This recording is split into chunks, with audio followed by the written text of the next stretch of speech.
Madame la ministre, mes chers collègues, la crise du Covid a agi comme un catalyseur des inégalités.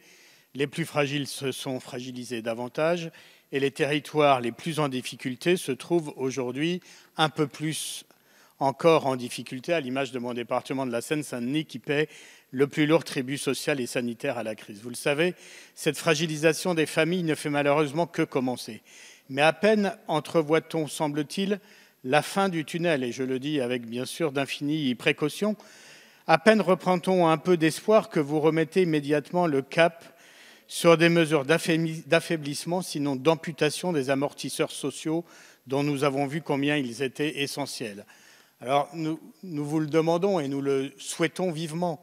Ne cédez pas à ces vieux réflexes, changez de logiciel, réinventez-vous comme d'autres en font le choix jusqu'aux États-Unis.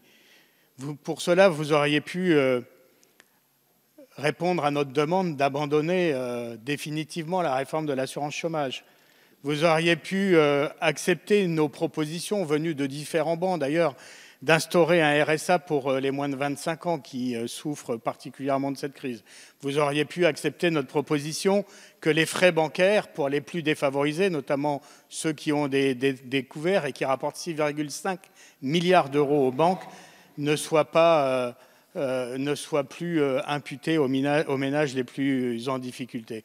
Alors, Madame la Ministre, si, comme nous l'espérons tous, la crise du Covid devait être enfin surmontée dans les prochains mois, nous ne perdons pas de vue que la 4e vague qui déferle déjà, c'est celle de la misère sociale. Ma question sera sur l'un de ces aspects, au moment où nous allons examiner, je vais y retourner en commission tout à l'heure, le projet sur le prolongement de l'état d'urgence sanitaire.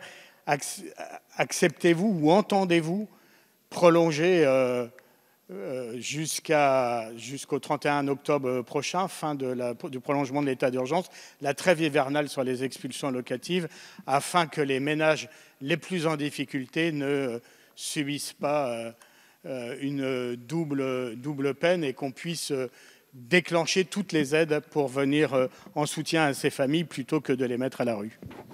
Merci, monsieur le député. Madame la ministre.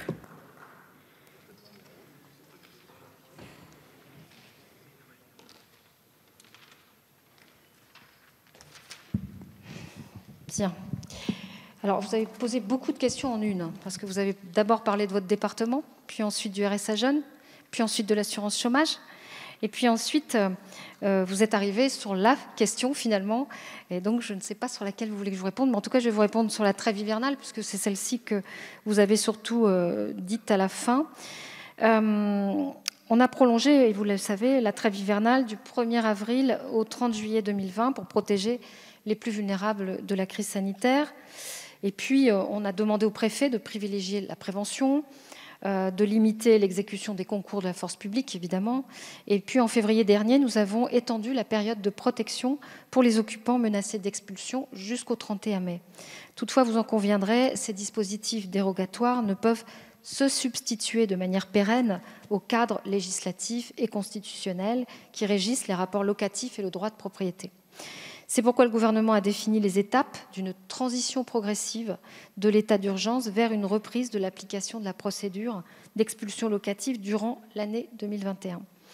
Si une expulsion devait avoir lieu, elle devra impérativement être assortie d'une proposition d'un autre logement.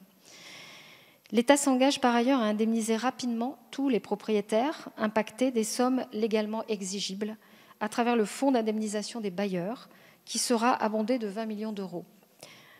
Concernant les minima sociaux aussi, tout au long du quinquennat, le gouvernement a conduit des politiques qui visent à soutenir les ménages les plus exposés à la précarité, la revalorisation massive de certaines prestations sociales, l'allocation adulte handicapé, le minimum vieillesse, la prime d'activité surtout. Et donc, une nouvelle revalorisation des minima sociaux n'est pas souhaitable pour l'instant. Des revalorisations massives de certains minima sociaux donc ont déjà été mises en place et le gouvernement a déployé des moyens inédits, je l'ai rappelé, pour soutenir les plus précaires. Voilà.